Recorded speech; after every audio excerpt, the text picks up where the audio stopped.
16 de diciembre de 2021. 1 de la tarde. La última furgoneta Nissan Navara blanca cruzó la línea de montaje de la zona franca en Barcelona, apagando un latido industrial que había retumbado durante exactamente un siglo. No hubo aplausos, solo 2.500 trabajadores en absoluto silencio, abrazados bajo las frías luces fluorescentes. Aquel esqueleto de acero de 500.000 metros cuadrados fue, alguna vez, la joya de la corona del motor español.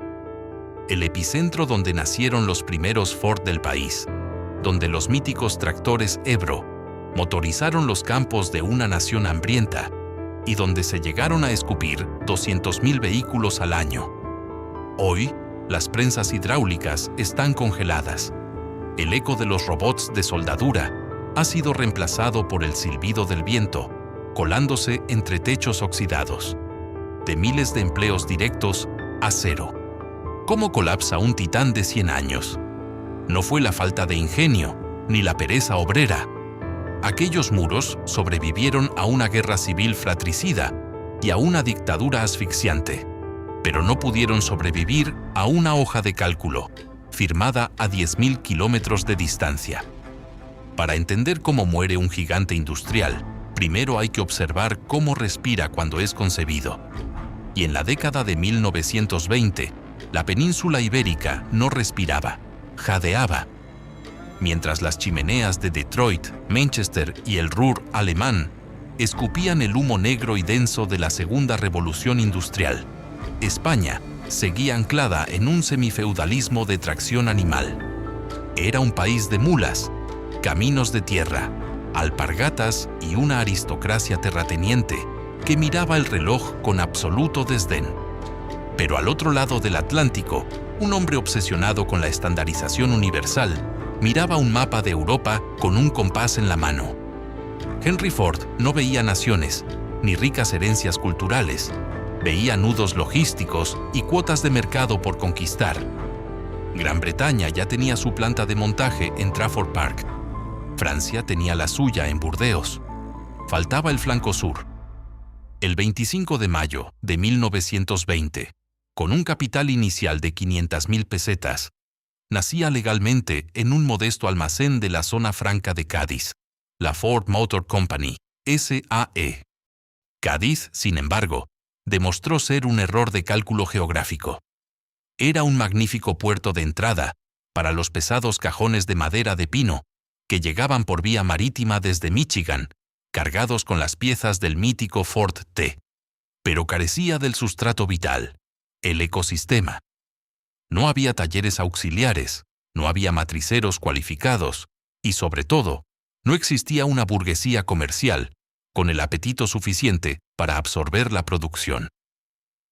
Así que, en 1923, Ford empaquetó sus prensas y miró hacia el noreste. Miró hacia la autoproclamada Manchester catalana, Barcelona. Específicamente, clavó su bandera en el número 149 de la avenida Icaria, en el corazón industrial del barrio del Pueblo Nuevo, el Poblenou. Aquello no fue una simple mudanza corporativa, fue una colisión de placas tectónicas. Por un lado, aterrizaba el fordismo puro, la tiranía del cronómetro, la división del trabajo hasta la extenuación mental, la cinta transportadora que dictaba el ritmo del corazón humano y la férrea filosofía de que un obrero no debía pensar, solo ejecutar un movimiento repetitivo 8.000 veces por turno. Por el otro lado, aguardaba el obrero barcelonés de los años 20. Aquel operario no era el granjero dócil del medio oeste norteamericano. El proletariado del Pueblo Nuevo venía de una antiquísima tradición de oficios gremiales. Poseía un orgullo artesanal indomable y estaba altamente politizado. Era el epicentro mundial del anarcosindicalismo. Mientras los ingenieros de Michigan, ataviados con impolutas camisas blancas y cuellos almidonados, instalaban las primeras líneas de montaje, continuas de la península, en las tabernas de la calle Pere IV, los operarios discutían los textos de Bakunin, organizaban cajas de resistencia y guardaban pistolas Star, del calibre 9 largo, entre los sacos de carbón, listos para la próxima huelga general. El contraste visual y sonoro dentro de la nave era hipnótico. El aire olía permanentemente a aceite de corte, a caucho virgen y a la pintura negra de secado rápido que cubría los chasis. Todo estaba tabulado. Las instrucciones llegaban traducidas del inglés con una frialdad matemática. La empresa introdujo el concepto de salario alto a cambio de sumisión absoluta. Ford pagaba por encima de la media de la industria textil barcelonesa, pero prohibía hablar en la línea, prohibía silbar, regulaba estrictamente los segundos para ir al retrete y penalizaba con el despido los retrasos de un solo minuto. En 1929, la compañía dio el paso definitivo hacia su asimilación nacional. Se constituyó formalmente como Ford Motor Ibérica, sociedad anónima, abriendo su capital a inversores locales y cotizando en la Bolsa de Madrid. El éxito comercial fue arrollador. Tener un Ford dejó de ser una excentricidad de aristócratas para convertirse en el símbolo de estatus de médicos, abogados y prósperos comerciantes de vino y aceite. Las ruidosas furgonetas Ford comenzaron a desplazar a los carros de caballos en el reparto matutino del céntrico mercado del Born. No obstante, la tensión subterránea entre el modelo americano y el alma catalana nunca desapareció. Sencillamente, quedó enmascarada bajo el estruendo de las remachadoras neumáticas. Los directores norteamericanos que se asomaban a los ventanales del segundo piso de la avenida Icària observaban una paradoja que los manuales de la Escuela de Negocios de Harvard no lograban descifrar. Aquellos operarios locales, a los que juzgaban indisciplinados y propensos al asamblearismo, resultaron ser unos genios de la improvisación mecánica. Cuando una costosa troqueladora traída de Detroit sufría un atasco hidráulico, el protocolo americano exigía detener la línea y telegrafiar a un técnico especialista. El ajustador barcelonés, en cambio, escupía en el suelo, empuñaba una barra de uña, escuchaba el quejido del metal y ajustaba el troquel a ojo, devolviendo la máquina a la vida en 15 minutos, ante la mirada atónita del supervisor yanqui. Sin saberlo, ambas partes habían firmado un pacto de sangre invisible. El obrero de Motor Ibérica adoptó la fábrica no como una propiedad privada de Michigan, sino como un territorio soberano de su clase. Aprendieron a amar la precisión del acero. Para 1935, con una producción sostenida y una red de concesionarios que abarcaba desde La Coruña hasta Valencia, Henry Ford creyó sinceramente que había domesticado el carácter mediterráneo. Creía que la lógica del capital y la eficiencia de la cadena de montaje eran fuerzas universales, capaces de disolver cualquier ideología política. Estaba trágicamente equivocado, porque en la calurosa tarde del 17 de julio de 1936, el eco de unos disparos militares, al otro lado del estrecho de Gibraltar, iba a cruzar la península a la velocidad de la pólvora.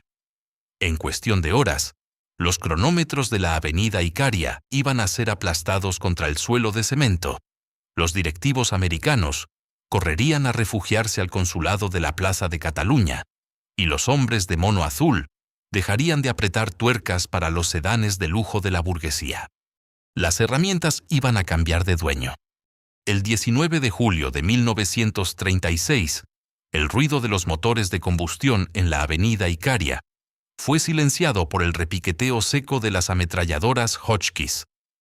Cuando estalló la guerra civil, el Comité Obrero de la CNT incautó las instalaciones en menos de 48 horas. La bandera norteamericana fue arriada del mástil principal y reemplazada por el trapo rojinegro del anarcosindicalismo. De un día para otro, la lógica del beneficio desapareció, tragada por la urgencia de la supervivencia bélica. Los elegantes sedanes Ford V8, que antes ensamblaban para los industriales de la seda, fueron apartados a un rincón del patio. Las prensas que daban forma a los guardabarros de lujo comenzaron a curvar gruesas planchas de acero laminado para recubrir camiones comerciales, transformándolos en los temibles tiznaos. Vehículos blindados artesanales, pesados y asfixiantes, que salían de la fábrica directamente hacia el frente de Aragón. Aquellos 3 años de guerra transformaron la psique del trabajador de la avenida Icaria. Ya no eran empleados de una multinacional, eran los cirujanos del metal de una república sitiada. Cuando los bombardeos de la aviación fascista italiana destrozaban el cableado eléctrico del barrio del Pueblo Nuevo, los mecánicos hacían girar los tornos, conectándolos a motores de camión estáticos. Se forjó entonces un sentimiento de propiedad mística. La fábrica no era de quien poseía las acciones en un banco de Boston, sino de quien mantenía las calderas encendidas bajo el fuego enemigo. Pero en enero de 1939, las tropas del general Francisco Franco entraron por la diagonal. El silencio que cayó sobre la nave de Pueblo Nuevo fue más denso que el de los bombardeos. Los líderes sindicales habían huido al exilio cruzando los Pirineos o yacían en las fosas comunes del Camp de la Bota. Una nueva dirección, designada por el régimen militar, reabrió las puertas de hierro.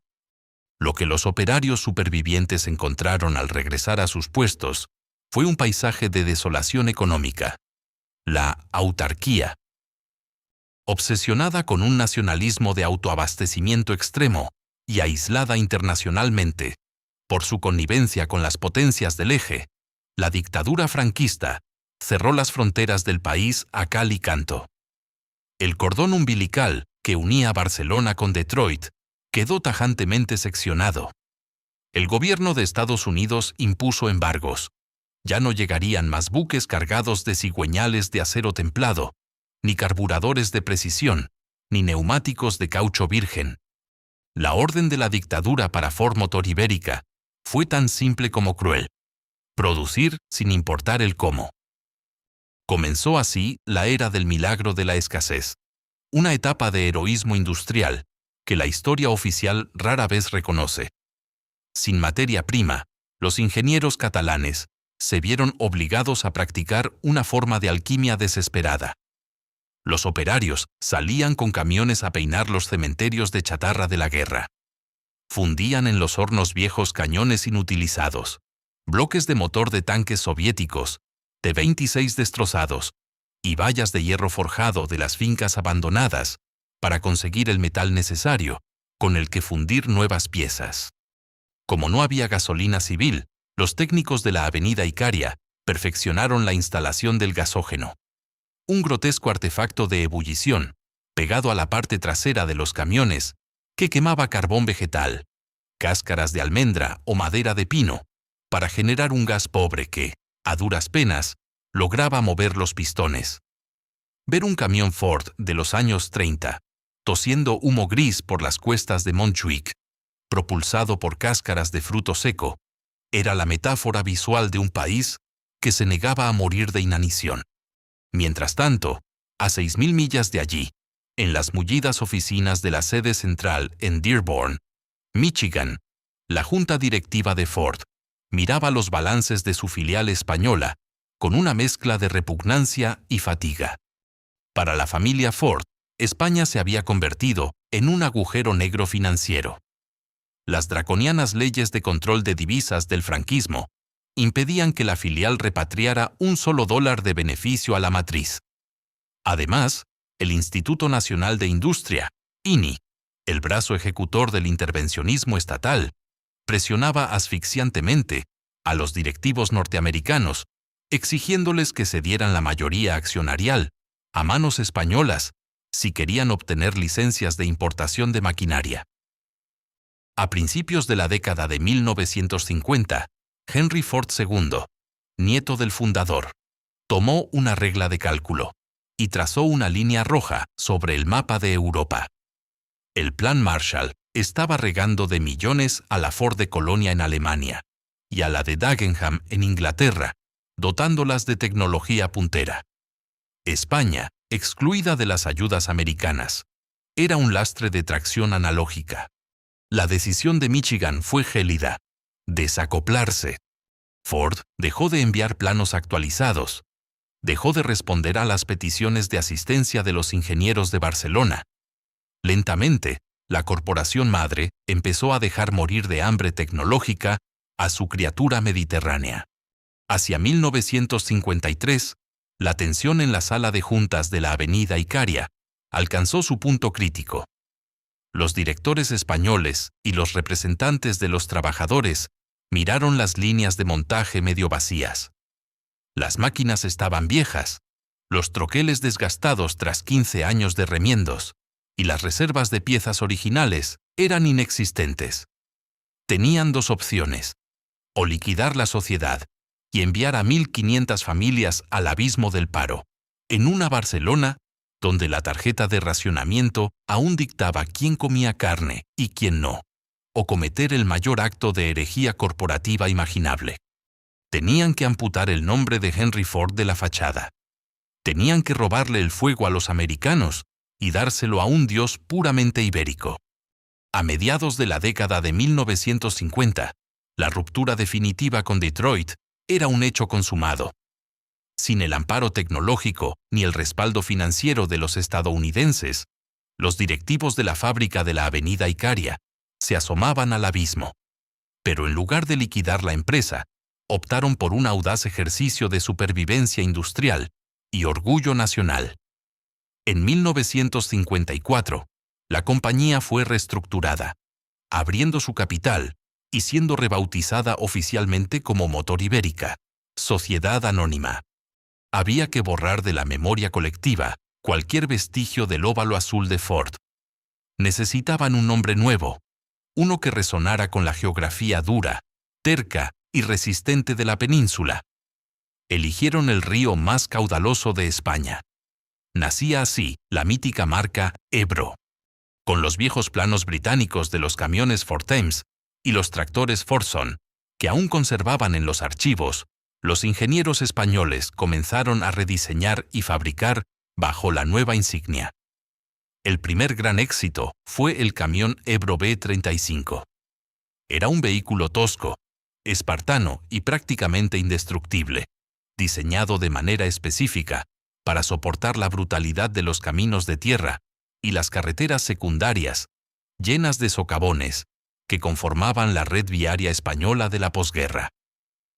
Pero el verdadero impacto sociológico, el sismo que cambiaría la faz del país para siempre, llegaría con la maquinaria agrícola. Pintados de un característico y vibrante color azul, los tractores Ebro comenzaron a inundar los vastos campos de Castilla, Andalucía y el Valle del Ebro.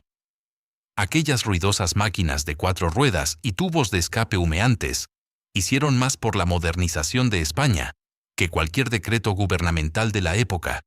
Sustituyeron la milenaria tracción de sangre por el motor de combustión interna. Un solo tractor azul de Motor Ibérica hacía en una jornada el trabajo de 10 mulas y 20 braceros. Esta revolución mecánica empujó a millones de campesinos a abandonar el campo y emigrar a los cinturones industriales de las ciudades, transformando definitivamente la matriz económica de España de agraria a industrial. El éxito comercial fue tan abrumador que, en 1967, las históricas y laberínticas instalaciones del Pueblo Nuevo se quedaron raquíticas. Motor Ibérica necesitaba oxígeno, espacio para crecer y expandir sus alas. La solución fue un traslado faraónico a los terrenos cenagosos, ganados al delta del río Llobregat, la zona franca de Barcelona. Aquel nuevo polígono industrial no era una simple fábrica, era una verdadera ciudad del metal. 500,000 de metros cuadrados de naves industriales, prensas colosales que hacían temblar el suelo, kilómetros de relucientes cintas transportadoras y un ejército de miles de obreros uniformados con monos de trabajo azules. La zona franca se convirtió instantáneamente en una fortaleza inexpugnable del movimiento obrero barcelonés. Entrar a trabajar en las líneas de ensamblaje de Motor Ibérica era el equivalente obrero a ganar la lotería. Significaba alcanzar la cúspide de la clase trabajadora, un salario fijo y envidiable, acceso a la seguridad social, economatos con descuentos, planes de vivienda subvencionada y, sobre todo, la certeza casi dogmática de que, el día que te jubilaras, tus hijos heredarían tu puesto en la línea. Durante los años 60 y principios de los 70, Ebro parecía una deidad invencible. Eran los dueños absolutos del mercado nacional, de vehículos comerciales e industriales. Sus directivos se paseaban por las grandes ferias del motor europeas, con la arrogancia propia del nuevo rico industrial. Habían sobrevivido al abandono de Michigan y se habían convertido en un gigante autóctono por méritos propios. Sin embargo, esa misma monumentalidad física y contable ocultaba una fragilidad letal. Motor Ibérica era un gigante que había crecido bajo el cristal de un invernadero. El mercado cerrado, cautivo y ferozmente proteccionista de la dictadura. La ilusión de invulnerabilidad de la zona franca se hizo añicos violentamente, en el otoño de 1973. La crisis del petróleo sacudió los cimientos de la economía mundial, y España, dependiente casi por completo del crudo exterior, entró en una devastadora espiral de inflación, recesión y desempleo galopante. De la noche a la mañana, el crédito se secó y las ventas de camiones pesados y tractores se desplomaron. Motor Ibérica se despertó de repente, atrapada en la peor de las paradojas empresariales. Era un monstruo demasiado grande e insaciable para sobrevivir únicamente con un mercado doméstico español severamente deprimido, pero tecnológicamente demasiado anticuado y poco competitivo para exportar a pecho descubierto y enfrentarse a marcas como Volvo, Scania o Mercedes-Benz en Europa. Las políticas de aranceles que la habían engordado durante décadas estaban a punto de desaparecer con la inminente transición democrática española y la lógica apertura hacia el mercado común europeo. Para no morir de asfixia financiera, la dirección había buscado años atrás el abrazo tecnológico de la corporación canadiense Massey Ferguson, que había llegado a adquirir silenciosamente hasta el 36% de las acciones de la compañía española. Parecía, sobre el papel, un matrimonio de conveniencia perfecto y simbiótico. Los norteamericanos aportaban nuevos diseños de motores, patentes internacionales y prestigio.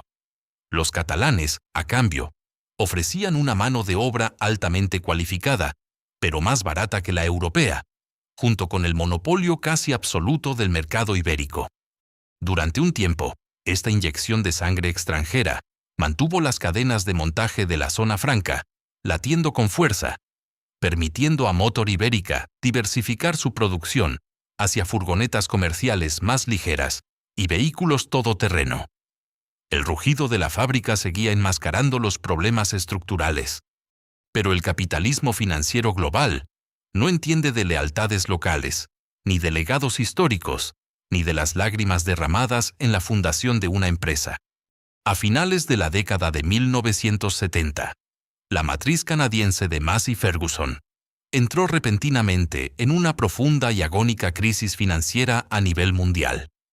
Acorralados por unas deudas astronómicas y obligados por los bancos acreedores a liquidar de urgencia sus activos en el extranjero para salvar sus propias instalaciones en Norteamérica, los ejecutivos de Toronto tomaron una decisión rápida, fría y estrictamente contable. Pusieron su 36% del capital de Motor Ibérica a la venta al mejor postor. Aquella firma en un documento legal, ejecutada en una aséptica e insonorizada sala de juntas, en Canadá, a miles de kilómetros de distancia, sellaría definitivamente el destino de miles de familias en los barrios obreros de Barcelona. La inmensa fortaleza industrial de la zona franca, que había resistido el fuego de la guerra civil, el hambre de la posguerra y el aislamiento de un embargo internacional, no iba a ser conquistada por la fuerza de las armas, sino por la silenciosa y letal fluidez de los mercados de capitales. Al otro lado del planeta, en la bahía de Yokohama, un depredador asiático que buscaba desesperadamente una cabeza de playa industrial para esquivar los altos aranceles que la Comunidad Económica Europea imponía a la importación de automóviles, vio el cartel de "Se vende". Los emisarios japoneses hicieron sus maletas, metieron sus calculadoras en los maletines y volaron hacia España. Una nueva era corporativa, mucho más sofisticada, dogmática y letal que el viejo Fordismo americano, estaba a punto de desembarcar en el puerto de Barcelona. Las puertas del Castillo Obrero iban a ser abiertas desde dentro. Aterrizaron en el aeropuerto de El Prat a principios de 1980. Llevaban trajes de un gris idéntico, maletines rígidos de cuero negro y una inclinación de cabeza geométrica que desconcertó por completo a los rudos estibadores del puerto de Barcelona. ¿Por qué una corporación imperial como Nissan quería una vieja fábrica de tractores levantada sobre un terreno pantanoso de Cataluña? La respuesta no guardaba ninguna relación con el romanticismo industrial, sino con la más pura geopolítica de la Guerra Fría comercial. A principios de los años 80, la Comunidad Económica Europea contemplaba con auténtico pánico el despegue tecnológico del automóvil japonés. Para proteger a marcas como Renault, Fiat o Volkswagen, Europa había levantado un muro arancelario del 11% y amenazaba con imponer estrictas cuotas de importación a los vehículos asiáticos. Nissan necesitaba desesperadamente un caballo de Troya dentro de las murallas europeas. Y Motor Ibérica, agónica tras la espantada financiera de Massey Ferguson, era la fortaleza perfecta, con el puente levadizo bajado. La conquista fue un ejercicio de estrategia oriental. No entraron derribando la puerta. Aplicaron la lógica del Go, el milenario juego de tablero, consistente en rodear al adversario hasta asfixiarlo por asimilación. Comenzaron adquiriendo el 36% de las acciones que los canadienses habían dejado abandonadas. 3 años después, en 1983, ampliaron su participación al 55%. Para 1987, el pez grande se había tragado definitivamente al chico. Los japoneses controlaban el 100% del capital. El histórico río Ebro se secó en los registros mercantiles para dar paso a una nueva razón social. Nissan Motor Ibérica. Sociedad anónima. El cambio paisajístico en el interior de la zona franca fue quirúrgico. El color azul eléctrico de los tractores fue borrado de las paredes, devorado por un blanco corporativo de hospital. Desaparecieron los viejos bidones de chapa, donde los ajustadores apagaban los pitillos. En su lugar, brotaron kilómetros de líneas amarillas, pintadas sobre el cemento, que delimitaban de forma draconiana el paso de peatones y el carril de las carretillas.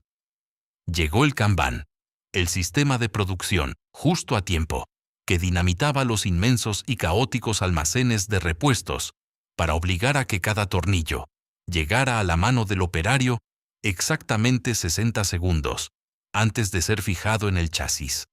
Lo que ocurrió a continuación entre aquellos muros fue uno de los choques antropológicos más fascinantes de la historia industrial moderna. Fue la colisión a 200 kilómetros por hora entre dos planetas de espaldas.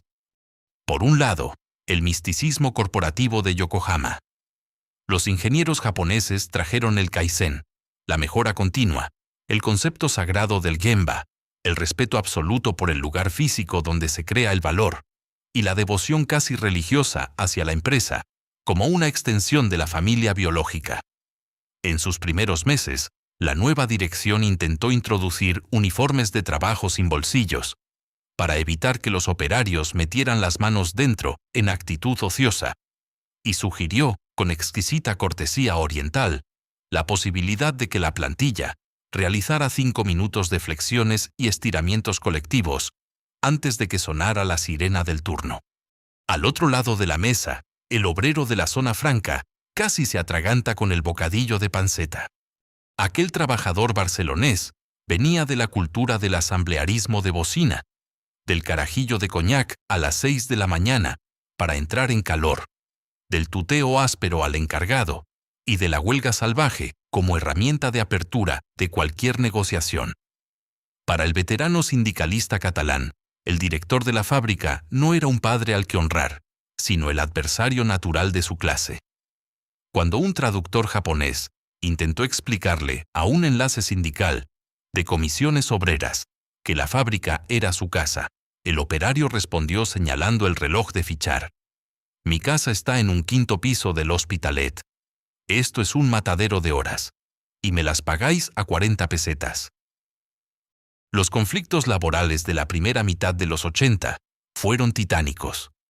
Los ejecutivos japoneses observaban, pálidos tras los ventanales de la gerencia, cómo 3.000 hombres en mono azul cortaban la ronda del litoral quemando montañas de neumáticos viejos mientras entonaban la Internacional.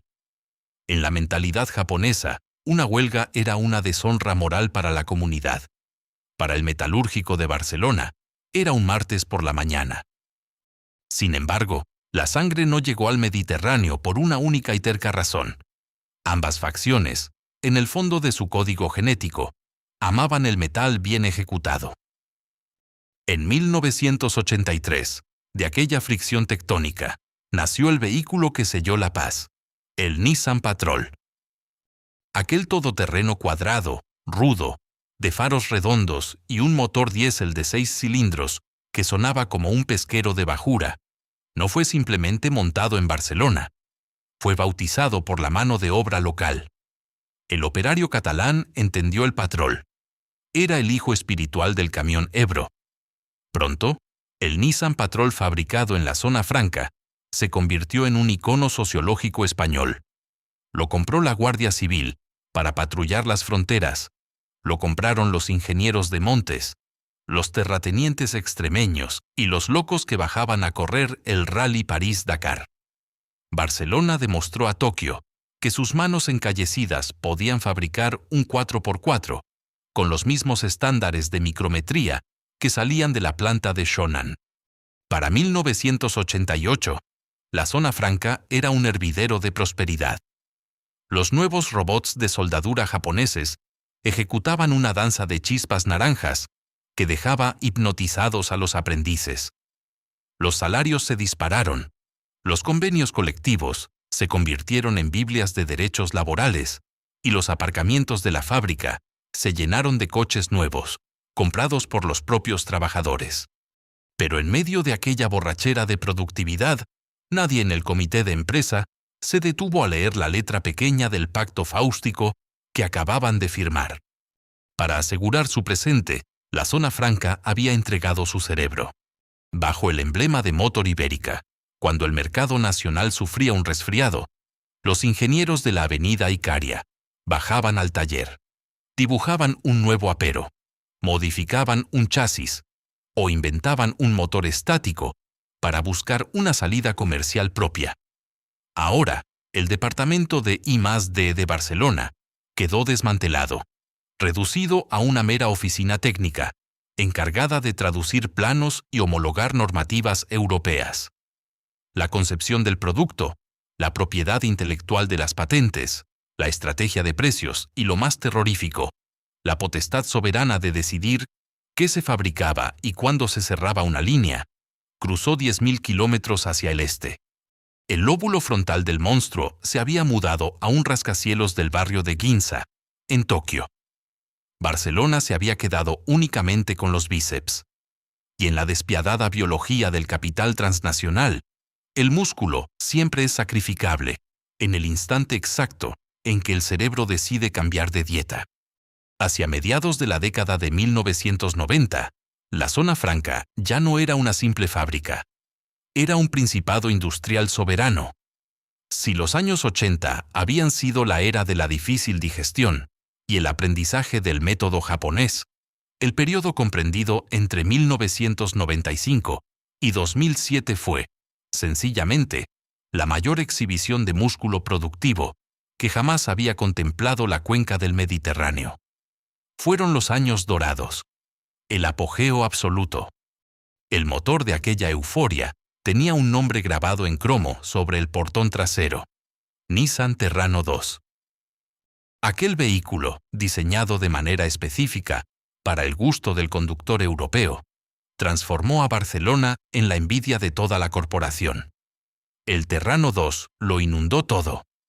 Era el coche que querían los arquitectos de Madrid, las familias acomodadas de Múnich, los médicos de Lyon y los agricultores de la Toscana. A este triunfo rotundo se sumó poco después una jugada maestra de ingeniería logística y diplomacia corporativa: la furgoneta Prima Star. Aquel proyecto a tres bandas, compartido con Renault, Traffic y Opel Vivaro, obligó a las cadenas de montaje de la zona franca a escupir metal a un ritmo demencial, trabajando a 3 turnos las 24 horas del día, de lunes a sábado. El cambio de turno a las 2 de la tarde generaba un auténtico fenómeno sismológico en los aledaños del puerto. Miles de coches saliendo de los aparcamientos colapsaban sistemáticamente la ronda del litoral, mientras una marea humana, vestida con impolutos monos blancos con el logo rojo de Nissan, cruzaba los tornos de entrada para relevar a sus compañeros. Las cifras de aquel periodo marean al revisarlas en los viejos informes anuales. La zona franca rompió la barrera psicológica de los 200.000 vehículos al año. 6.000 almas operaban directamente sobre las líneas de ensamblaje, pero su eco sostenía la vida de otras 25.000 familias en el exterior. Tapiceros en Sabadell, fabricantes de plásticos en Terrassa, matriceros en el Baix Llobregat, cientos de transportistas, estibadores del puerto y gigantescas empresas de comedores industriales. Aquel maná financiero provocó una mutación sociológica sin precedentes en el proletariado barcelonés. El hijo del ajustador, que en los años 50 pasaba frío en la avenida Icària y se alimentaba con cartillas de racionamiento, ahora cobraba 14 pagas generosas, firmaba una hipoteca para un piso de 4 habitaciones en el acomodado barrio de Les Corts, se compraba un apartamento de verano en la Costa Dorada y pagaba sin despeinarse la matrícula de su hija en la Universidad Politécnica de Cataluña. El metalúrgico de la zona franca había conquistado la clase media alta. Sentía, con absoluta legitimidad, que el sistema trabajaba para él. Dentro de las naves, el orgullo profesional rozaba la soberbia. Los operarios barceloneses miraban por encima del hombro a sus homólogos de la gigantesca planta de Nissan, en Sunderland, Inglaterra. Sunderland hacía coches pequeños de plástico para el tráfico urbano. Barcelona hacía auténticas moles de acero. Cuando los severos inspectores de calidad enviados desde Yokohama auditaban las cotas de soldadura del nuevo todoterreno Pathfinder o de la pick-up Navara, se quitaban la gorra en señal de reverencia. La micrometría catalana rozaba el cero absoluto de error. Eran, indiscutiblemente, la joya de la corona de los vehículos comerciales del imperio Nissan en todo el planeta. Pero la historia de la economía enseña una lección implacable. El momento de mayor arrogancia de un imperio coincide, casi matemáticamente, con el instante exacto en el que planta la semilla de su propia destrucción. Esa semilla no era visible a simple vista. No estaba reflejada en los balances contables, que rebosaban cientos de millones de euros en beneficios, ni en las sonrisas de los ministros de Industria, que acudían a la zona franca a fotografiarse cortando cintas inaugurales.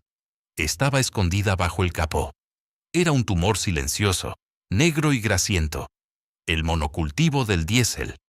Embriagados por el éxito comercial del Terrano, del Pathfinder y de los vehículos comerciales pesados, tanto la cúpula directiva de Tokio como la gerencia local de Barcelona cometieron el pecado mortal de la pereza estratégica. Decidieron apostarlo absolutamente todo a una sola carta. El 100% de las líneas de montaje de la zona franca quedó amarrado a motores de combustión interna de ciclo diésel, de gran cilindrada, pesados y enormemente sedientos. A finales de los años 90 y principios de los 2000, la lógica parecía irreprochable. Al conductor europeo le fascinaba el gasóleo. Era un combustible fiscalmente subvencionado y más barato que la gasolina. Ofrecía un par motor salvaje para mover vehículos de 2 toneladas con soltura y otorgaba una autonomía imbatible en carretera. ¿Para qué alterar una fórmula mágica que imprimía billetes a la velocidad de la luz? Sin embargo, fuera de los muros insonorizados de la zona franca, el mundo estaba cambiando de piel, a una velocidad que los ejecutivos del automóvil se negaron a diagnosticar. En diciembre de 1997, en una fría sala de conferencias de Japón, 84 países firmaban el histórico Protocolo de Kioto. Ese mismo año, un extraño y silencioso coche con forma de cuña, propulsado por un motor eléctrico acoplado a uno de gasolina, salía tímidamente a las calles de Tokio. Era el Toyota Prius. Mientras el gran rival de Nissan empezaba a trazar el mapa del futuro híbrido y electrificado, en Barcelona, los ingenieros seguían celebrando la llegada de inmensos bloques de hierro fundido, de 2,5 litros. En los despachos de la Comisión Europea en Bruselas, los burócratas ya afilaban los lápices para redactar las futuras y asfixiantes normativas anticontaminación Euro 4, Euro 5 y Euro 6. El diésel, que durante décadas había sido promocionado por los propios gobiernos europeos como la gran solución ecológica frente al calentamiento global por su menor emisión de CO2, iba a ser repentinamente juzgado, condenado y ejecutado en la plaza pública por culpa de sus letales emisiones de óxidos de nitrógeno, NOx, y micropartículas en suspensión. La zona franca se había metido voluntariamente en una jaula de oro. Cualquier analista de riesgos de primer nivel que hubiera escrutado la planta en 2005 habría encendido todas las balizas de emergencia. Tenían una fábrica gigantesca, con unos costes laborales fijos de primer nivel europeo, cuya supervivencia dependía en su totalidad de fabricar todoterrenos de 2 toneladas, propulsados por el exacto combustible que las grandes capitales del continente ya planeaban prohibir. Eran un tiranosaurio rex, devorando un festín de carne, en el preciso instante en que un meteorito llamado transición energética asomaba por la mesosfera. Pero en el año 2007, nadie miraba al cielo. Todos miraban la cuenta bancaria. Aquel invierno, las botellas de cava catalán descorchadas en la cena de Navidad de la empresa salpicaron los techos de la nave. Fue el año en que se batió el récord histórico absoluto de producción de la planta. Ninguno de los 6.000 empleados que alzaron sus copas aquella noche podía imaginar que aquella sería la última Navidad de paz de sus vidas, ni que, a 1.000 kilómetros de allí, en un frío despacho de París, un hombre apodado el asesino de costes acababa de posar sus ojos sobre el balance de Barcelona con el gesto torcido de un cirujano que contempla un miembro gangrenado. El estallido de la crisis financiera global de 2008 alteró para siempre la gramática del capitalismo. Cuando el banco de inversión Lehman Brothers cayó, el pánico sacudió las sedes de todos los fabricantes de automóviles del planeta. Para sobrevivir al gélido invierno recesivo, la histórica alianza firmada a finales de los años 90 entre la francesa Renault y la japonesa Nissan dejó de ser un pacto de caballeros para transformarse en un experimento de darwinismo corporativo extremo. Al timón de aquella maquinaria bicéfala se sentaba un hombre con pasaporte triple y una devoción patológica por la reducción de costes, Carlos Ghosn. Apodado por la prensa financiera internacional como Le Cost Killer, el asesino de costes, la filosofía de gestión de Ghosn era de una simplicidad brutal.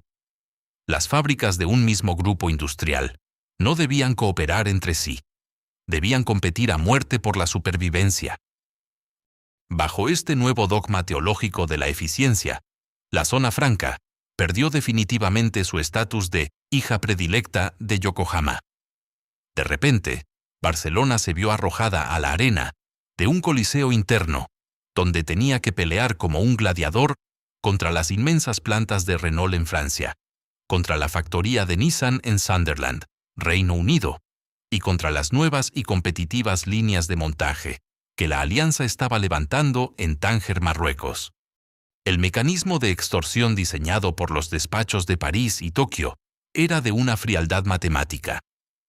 Cada vez que tocaba asignar la fabricación de un nuevo vehículo, la dirección de la empresa reunía al comité de empresa de Barcelona y colocaba un revólver metafórico sobre la mesa. O aceptáis una doble escala salarial para los nuevos contratados, congeláis los sueldos de los veteranos y aumentáis la flexibilidad de la jornada hasta el límite de la extenuación física, o este modelo se irá a una planta francesa. Vosotros decidís si queréis que esta fábrica siga abierta. Acorralados por el pánico a un desmantelamiento inminente, en medio de una España devastada, por un 26% de desempleo nacional, los históricos y aguerridos sindicatos catalanes hicieron lo impensable. Doblaron la rodilla. Firmaron convenio tras convenio, cediendo derechos laborales históricos que sus padres y abuelos habían conquistado en las barricadas de los años 70. Aceptaron rebajas salariales encubiertas, claudicaron ante la eventualidad y permitieron la entrada masiva de trabajadores de empresas de trabajo temporal. Lo dieron absolutamente todo, a cambio de una única y desesperada promesa: volumen de carga de trabajo. La cúpula directiva aplaudió la madurez y responsabilidad de los operarios barceloneses y, en un gesto de aparente magnanimidad, les concedió los ansiados nuevos proyectos.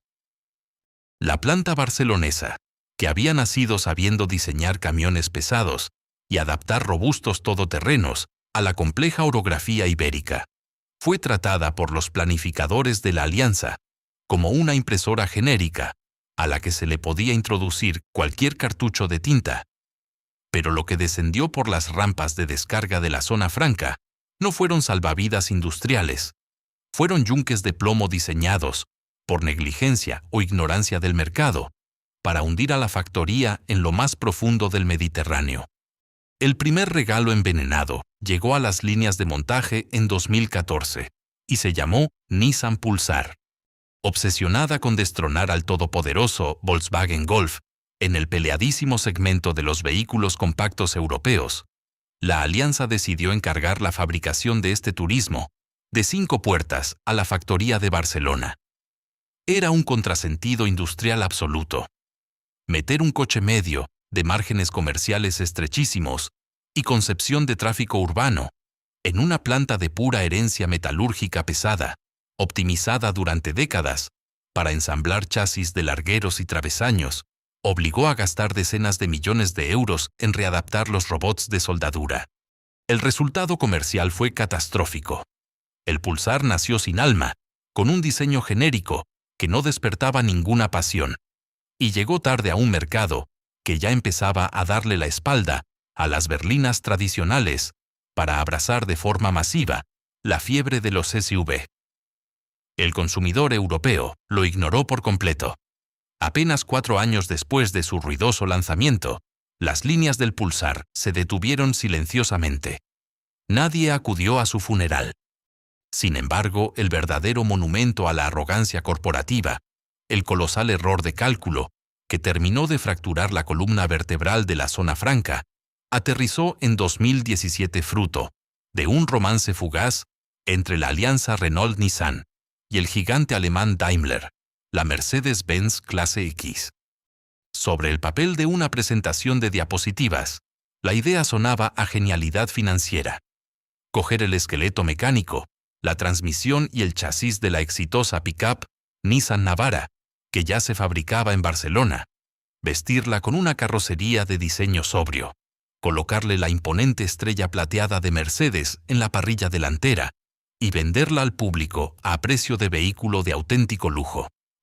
Para los operarios de la zona franca, el ensamblaje de la clase X fue un auténtico calvario técnico.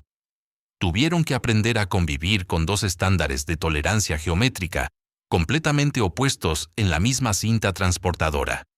El pragmatismo funcional japonés por un lado, y la soberbia milimétrica de la ingeniería de Stuttgart por el otro.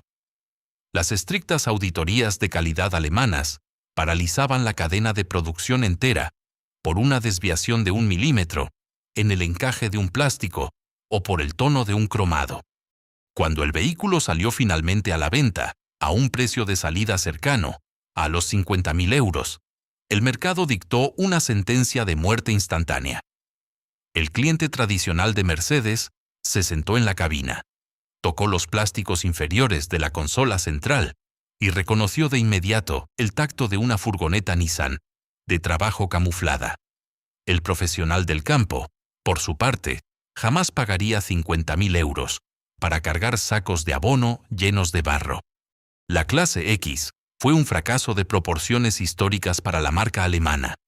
En mayo de 2020, tras apenas 2 años de agónica producción y con unas ventas globales tan ridículas que no cubrieron ni una mínima fracción de los costes de desarrollo, Mercedes-Benz rompió el contrato de forma unilateral y ordenó retirar sus troqueles de Barcelona. Aquel doble fracaso del Pulsar y la clase X dejó a la zona franca exhausta, operando a un ritmo fantasmagórico y acumulando un déficit de utilización de sus instalaciones que hacía sonar todas las alarmas en Tokio. Pero el tiro de gracia para los trabajadores barceloneses no iba a llegar por una mala cifra de ventas, sino por una operación policial digna de una película de espionaje. El 19 de noviembre de 2018, en la pista de aterrizaje del aeropuerto de Haneda en Tokio, agentes de la Fiscalía de Japón irrumpieron en el jet privado de Carlos Ghosn y le colocaron las esposas bajo graves acusaciones de fraude fiscal y malversación de activos de la empresa.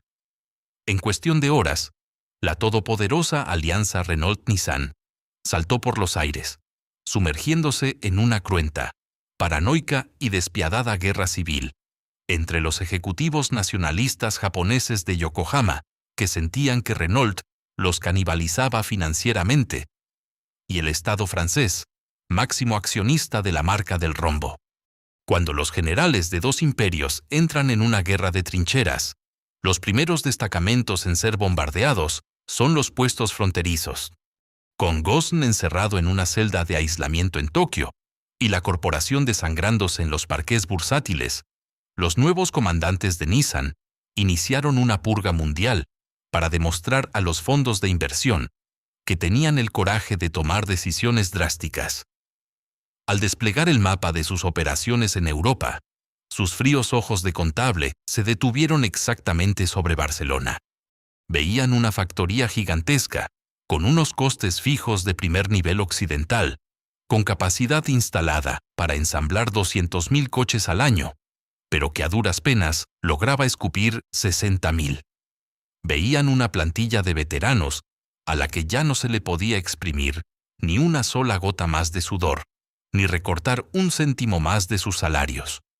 Veían, en definitiva, un miembro solitario, periférico y sin padrinos políticos, al que resultaba infinitamente más barato amputar de cuajo que intentar curar. El cursor del ordenador en la sede central de Yokohama acababa de seleccionar la celda de la zona franca, preparándose para pulsar la tecla de suprimir. Para un operario metalúrgico, el estruendo fabril es sinónimo de paz mental. Significa que hay pan sobre la mesa. El silencio absoluto es terrible, pero existe una tortura psicológica mucho más refinada: el ritmo intermitente. El sonido de una fábrica que se asfixia a cámara lenta. Entre los años 2018 y 2019, la inmensa ciudadela de la zona franca entró en un estado de sedación inducida que comenzó a devorar los nervios de las 6.000 personas que dependían de su pulso. Primero desapareció el bullicioso turno de noche. Poco después, los viernes por la tarde se vaciaron de contenido hasta convertirse en jornadas de parada técnica obligatoria. El eco de los pasos sobre el cemento pintado de amarillo empezó a escucharse con demasiada nitidez. Las cifras de producción caían por la ladera de un precipicio contable. De aquellos soberbios 200.000 vehículos anuales de la época dorada, el contador se desplomó hasta apenas 55.000 unidades. El esqueleto de acero operaba por debajo del 25% de su capacidad física instalada. En la ciencia de la ingeniería industrial existe una ley no escrita, pero matemáticamente exacta. Una planta de ensamblaje de automóviles que cae por debajo del 80% de ocupación entra en zona de alerta roja. Por debajo del 30%, deja de ser una fábrica y se convierte en un mausoleo con gastos fijos de hotel de 5 estrellas. Sin embargo, mientras las prensas de estampación acumulaban polvo, en las oficinas de relaciones públicas se desplegaba una elaborada coreografía de anestesia corporativa. Los portavoces oficiales de la compañía, ataviados con impecables trajes y sonrisas ensayadas, repetían ante los micrófonos de la prensa local un mantra redactado por bufetes de abogados. Nissan mantiene su compromiso absoluto e inequívoco con Barcelona. Estamos atravesando una transición industrial compleja a nivel global, pero la factoría sigue siendo un activo fundamental para nuestra estrategia europea. Los trabajadores escuchaban aquellas declaraciones a través de los transistores, mientras miraban las líneas de montaje detenidas. El ser humano de mono azul posee un sexto sentido, desarrollado tras décadas de convivir con las máquinas, para detectar la mentira corporativa. Cuando un jefe de equipo con 25 años de oficio observa que el departamento de compras lleva 2 meses aplazando la renovación del stock de tornillería especial, o que no se autoriza la reparación de un robot de soldadura secundario, sabe perfectamente que la esquela ya ha sido enviada a la imprenta. Los directivos solo están discutiendo el tipo de letra. A 10.000 kilómetros de allí, en los despachos acristalados de Yokohama, los analistas de la corporación ya no veían seres humanos con hipotecas en el Baix Llobregat. Veían un concepto letal llamado coste de infrautilización. Cada furgoneta o pick-up que abandonaba la zona franca en 2019 le costaba a las arcas de Nissan un 30% más que si ese mismo chasis hubiera sido soldado en las gigantescas instalaciones de la marca en Tailandia o Sudáfrica. La sentencia firme dictaba dejar morir a la criatura de inanición. No iban a ejecutar el cierre de forma súbita, pues un despido colectivo salvaje de 3.000 personas de forma directa encendería las calles de Cataluña y hundiría las ventas comerciales de la marca en toda la península ibérica. Habían optado por aplicar un torniquete lento, milímetro a milímetro, esperando pacientemente a que el tejido industrial se necrosara por sí solo y la plantilla implorara una salida pactada. Hacia el invierno de finales de 2019, la atmósfera en el polígono industrial de la zona franca se había vuelto irrespirable, densa como el humo de un incendio subterráneo. La incertidumbre sostenida durante meses opera sobre la mente humana como un ácido corrosivo. Destruye los matrimonios, dispara el consumo de ansiolíticos y transforma los descansos del bocadillo en asambleas improvisadas, cargadas de furia y paranoia. Los operarios dejaron de hablar de fútbol o de las notas escolares de sus hijos. El único tema de conversación era el seguimiento de los cargueros en el puerto, a través de aplicaciones móviles.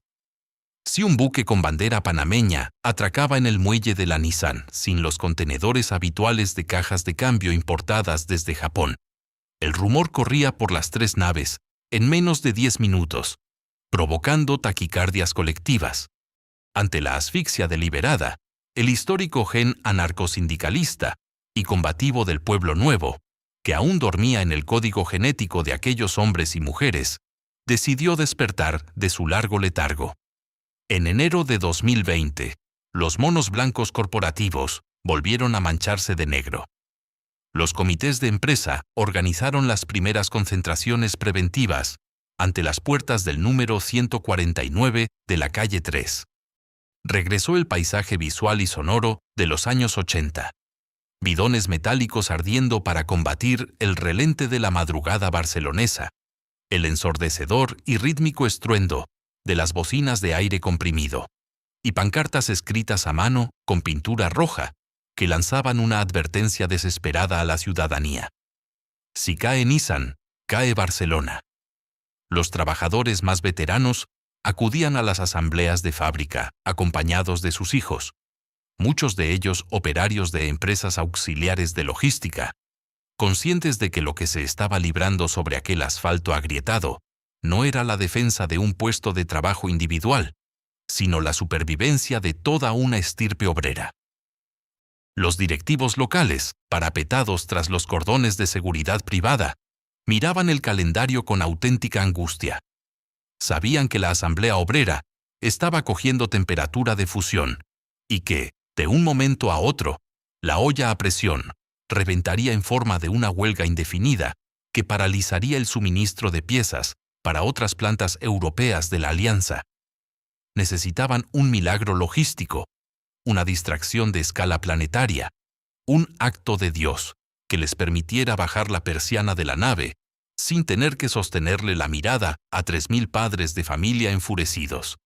Y entonces, en marzo de 2020, el destino le regaló al capitalismo financiero el escudo perfecto. Llegó microscópico, invisible y a bordo de los vuelos internacionales procedentes del norte de Italia y de Asia. Cuando la pandemia de COVID-19 golpeó Europa y el gobierno de España decretó el histórico estado de alarma el 14 de marzo, encerrando a 47 millones de ciudadanos en sus domicilios, el estruendo de las bocinas en las puertas de la zona franca se apagó de forma instantánea. Por estrictas razones de salud pública, las barricadas obreras fueron desmontadas por la policía. Las líneas de ensamblaje se congelaron no por una huelga, sino por un imperativo virológico. Para la junta directiva sentada en la insonorizada sede de Yokohama, aquel confinamiento domiciliario obligatorio no fue una tragedia sanitaria. Fue un inmenso, opaco y celestial telón de terciopelo. De repente, la corporación disponía de 3 meses de absoluto despeje táctico. Ya no había manifestaciones que esquivar, ni piquetes informativos en el puerto, ni cámaras de televisión enfocando los ojos llorosos de los operarios en los telediarios de máxima audiencia. Solo había calles desiertas, ciudadanos aterrorizados por las curvas de mortalidad y un silencio sepulcral cubriendo toda la península ibérica. En la penumbra de sus despachos domésticos, iluminados únicamente por el resplandor azulado de los monitores a través de conexiones VPN securizadas, los liquidadores de Nissan entendieron que jamás volverían a tener una oportunidad histórica semejante. El paciente estaba intubado, sedado y atado a la cama de un hospital. Era el instante milimétricamente exacto para desconectarle el oxígeno de forma definitiva y culpar de la defunción a la fatalidad de la naturaleza. El 28 de mayo de 2020, amaneció en Barcelona, con ese cielo plomizo y eléctrico que suele preceder a las tormentas del Mediterráneo. A las 8 de la mañana, en una aséptica sala de reuniones de la zona franca, los representantes del comité de empresa se sentaron frente a un gran monitor plano. Al otro lado de la fibra óptica, a 10.000 kilómetros de distancia, y con el uso horario marcando las 3 de la tarde en Japón, apareció el rostro de Makoto Uchida, consejero delegado de la corporación. No hubo apretones de manos, ni café compartido, ni el peso de la mirada humana. La diplomacia corporativa del siglo XXI había sustituido el coraje de la presencia física por la cobardía geométrica de una ventana de Zoom. Con una voz monocorde, leyendo un documento en inglés que un traductor iba desgranando en un castellano desprovisto de cualquier entonación, Uchida proyectó una diapositiva titulada Plan de Transformación Global Nissan Next.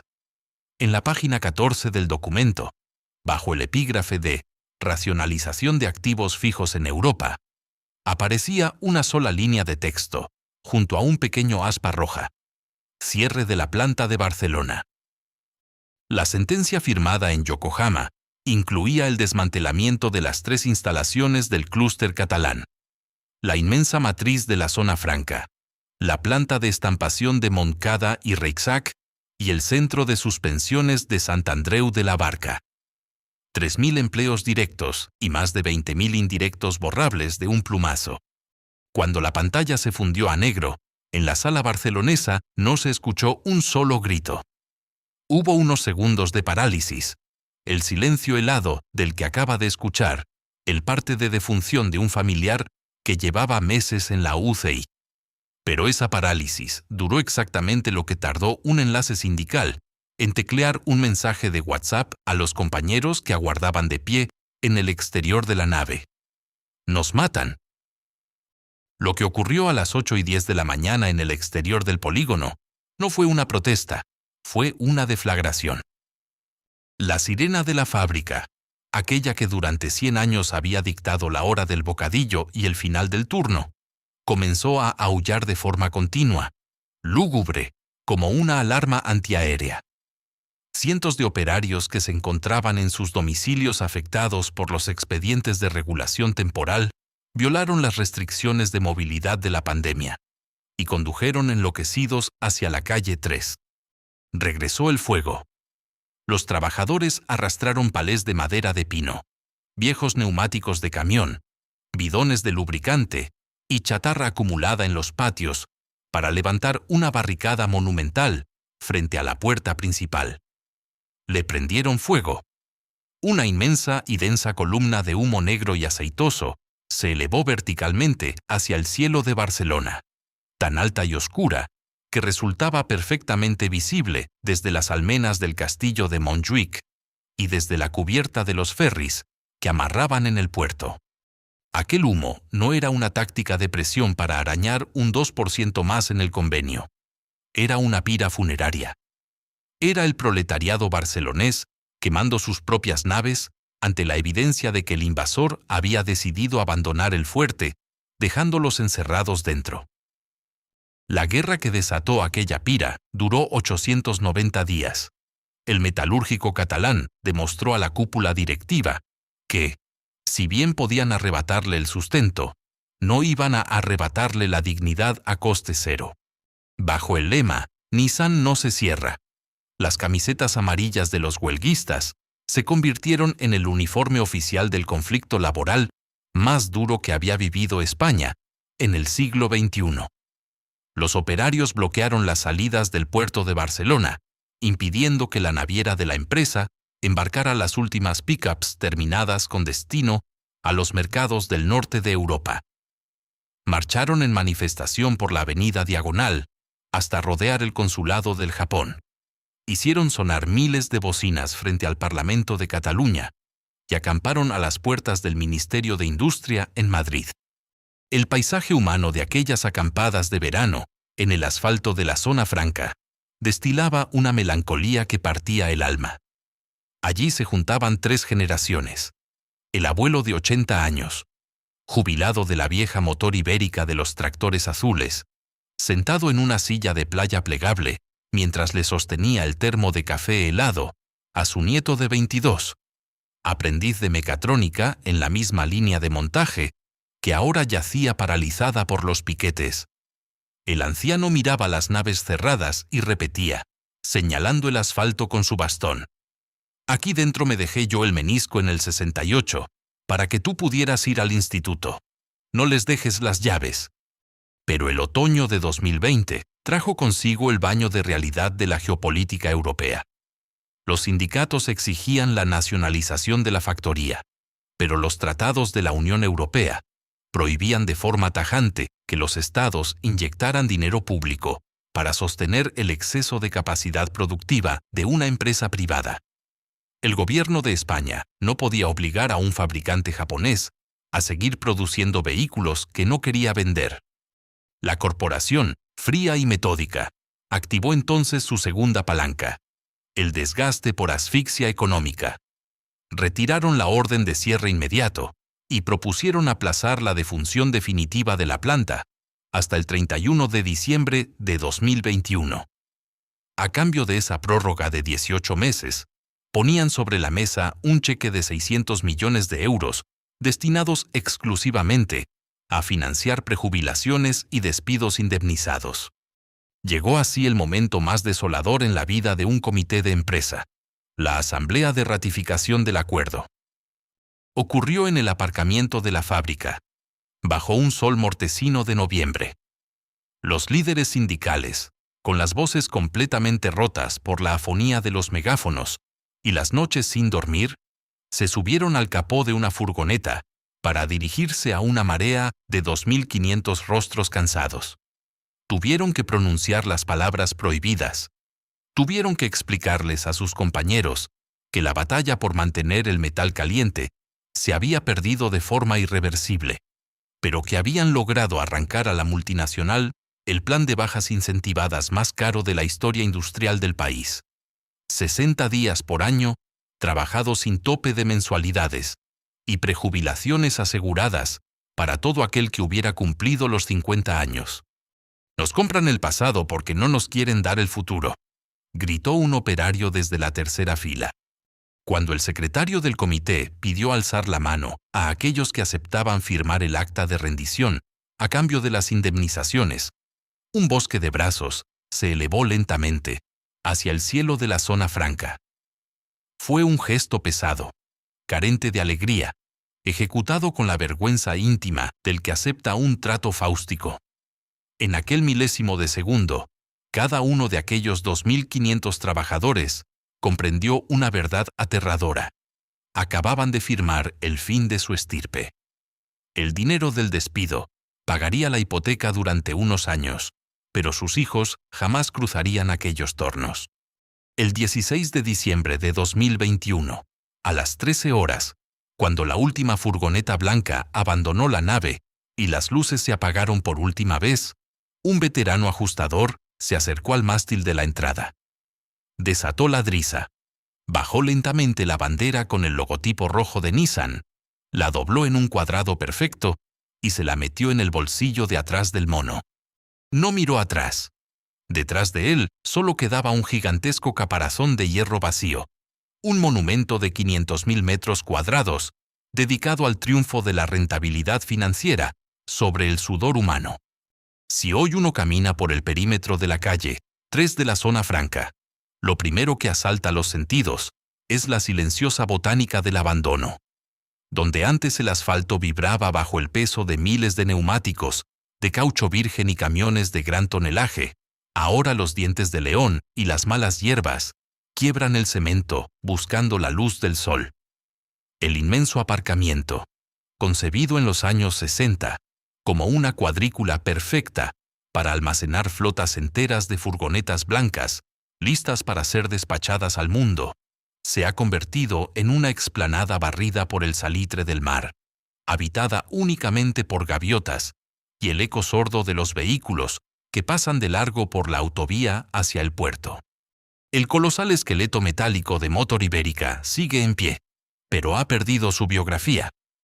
Las autoridades políticas, aterrorizadas por el devastador simbolismo de dejar un cráter industrial del tamaño de 70 campos de fútbol en la entrada de Barcelona, impulsaron apresuradamente un llamado hub de descarbonización y negociaron el aterrizaje de fabricantes asiáticos de coches eléctricos para reocupar las naves. Pero para el viejo metalúrgico del barrio del Pueblo Nuevo, de Sant Boi o del Hospitalet, que pasa conduciendo por la ronda del litoral y mira de reojo hacia las chimeneas apagadas, aquellos anuncios institucionales suenan a prótesis barata. Saben por instinto que un ecosistema industrial orgánico no se puede trasplantar por decreto gubernamental. Una fábrica de este calibre no es un trozo de suelo que se alquila, es un conocimiento micrométrico acumulado durante 100 años, que una vez dispersado, jamás vuelve a condensarse. La verdadera tragedia de la caída de Motor Ibérica no ocurrió el día en que se cobraron los generosos cheques de indemnización. Está ocurriendo ahora mismo, de forma silenciosa, dispersa e individual, en los comedores de miles de hogares de la periferia barcelonesa. Escrutemos el destino del oficial de primera con 52 años. Aquel operario poseía un saber casi místico. Era capaz de escuchar el silbido de una válvula de presión neumática y diagnosticar qué junta de teflón estaba fallando 3 metros más abajo. Sus manos encallecidas sabían domar el retroceso de una remachadora a 90 decibelios durante 8 horas seguidas, sin perder la cota milimétrica de calidad. En el año 2005, ese conocimiento práctico lo convertía en un aristócrata de la clase obrera. En el año 2024, el mercado laboral le dice a la cara que su experiencia vale exactamente 0 euros. ¿Dónde encaja un ajustador de troqueles de estampación pesada en una Barcelona convertida en un parque temático para turistas y un nodo de distribución de paquetería? El dinero del despido canceló la hipoteca, pero no puede comprar la dignidad del oficio perdido. Aquellos maestros del acero hoy visten chalecos reflectantes genéricos en los inmensos almacenes logísticos de Amazon, en el Prat, escaneando códigos de barras a un ritmo dictado por un algoritmo, cobrando 1.300 euros al mes bajo techos de chapa, donde no hay compañeros con los que organizar una asamblea, sino métricas individuales de productividad proyectadas en una pantalla. Otros conducen vehículos de transporte concertado 12 horas al día, llevando a turistas norteamericanos desde el aeropuerto del Prat hasta los hoteles de lujo del Paseo de Gracia. Han pasado de fabricar las máquinas que movían el país a ser los engranajes invisibles que facilitan el ocio de los demás. Con su dispersión, se ha extinguido algo mucho más profundo que un censo de puestos de trabajo. Se ha extinguido la conciencia de clase, el orgullo de pertenencia a un colectivo histórico que miraba de tú a tú al capital, porque sabía que, sin el destello de sus soldadores, el mundo físico se detenía. Cuando las últimas luces de la zona franca se apagaron, Europa entera recibió una advertencia existencial que sigue prefiriendo ignorar. La muerte de Motor Ibérica es el síntoma clínico perfecto de la desindustrialización de Occidente. Durante las últimas 4 décadas, las grandes capitales europeas abrazaron el espejismo posmoderno de que se podía sostener una economía avanzada, basándolo todo en el diseño, las finanzas, el marketing y el sector servicios, externalizando el trabajo sucio, pesado y ruidoso a las lejanas factorías de Asia. Creyeron que se podía retener el valor de un producto habiéndose desprendido de la capacidad física de fabricarlo. Pero cuando una nación renuncia a la soberanía de la materia, cuando olvida cómo fundir el hierro, cómo curvar la chapa y cómo ensamblar un motor con sus propias manos, deja de ser dueña de su destino político. Se convierte en un inmenso y frágil decorado de cartón piedra, totalmente dependiente del capricho de las navieras internacionales y de las decisiones geopolíticas tomadas en Pekín o Washington. Los fantasmas de la avenida Icaria y de la zona franca no habitan en el cemento agrietado ni en los hierros oxidados. Habitan en la mirada de esa generación de hombres y mujeres que hoy caminan por Barcelona, sabiendo que fueron los últimos depositarios de un secreto sagrado: el milagroso arte de transformar el acero bruto en civilización. Al final, el colapso de la zona franca no es una anomalía barcelonesa, es un síntoma occidental. Cuando una sociedad decide apagar un horno industrial de 100 años, no solo deja de ensamblar un vehículo, rompe un contrato social que costó 3 generaciones redactar. El capitalismo moderno nos ha convencido de que el verdadero valor reside en el diseño de la pantalla, en el algoritmo de venta y en la optimización fiscal del envío, despreciando con insensata alegría las manos manchadas de aceite que cada mañana apretaban los tornillos de la base. Hemos cambiado el martillo por el ratón de ordenador. Hemos creído, con la soberbia propia de los imperios en decadencia, que podíamos externalizar el sudor, el ruido y la combustión a miles de kilómetros de distancia, quedándonos únicamente con la parte limpia del negocio, el marketing y el margen financiero. Pero la historia de la civilización no perdona el vacío. Una nación que olvida cómo transformar la materia prima en una máquina funcional se convierte en una nación cautiva.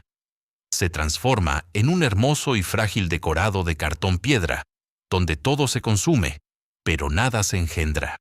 La vieja Motor Ibérica no fue derrotada por la falta de talento de sus ingenieros, ni por la pereza de sus obreros. Fue liquidada por una matemática sin rostro. Aquellos hombres y mujeres que dejaron sus juventudes, sus meniscos y sus esperanzas entre los muros de la avenida Icaria y de la calle 3, no perdieron simplemente un empleo. Perdieron su patria industrial. Hoy, cuando el viento del Mediterráneo silba entre las vigas de hierro oxidado del polígono fantasma. No llora por una corporación llamada Nissan. Llora por el fin de una estirpe de artesanos del acero. Mira a tu alrededor. En tu propia ciudad, en los márgenes de la autopista por la que conduces cada día, es muy probable que haya una chimenea de ladrillo apagada, una nave con los cristales rotos, o un descampado donde antes cientos de personas entraban a trabajar de madrugada. ¿Cuál es su historia? ¿Quiénes fueron los últimos en apagar la luz? Déjamelo en los comentarios. Y si crees que la memoria de los que construyeron nuestro mundo físico merece ser defendida del olvido, suscríbete. Nos vemos en el próximo documental.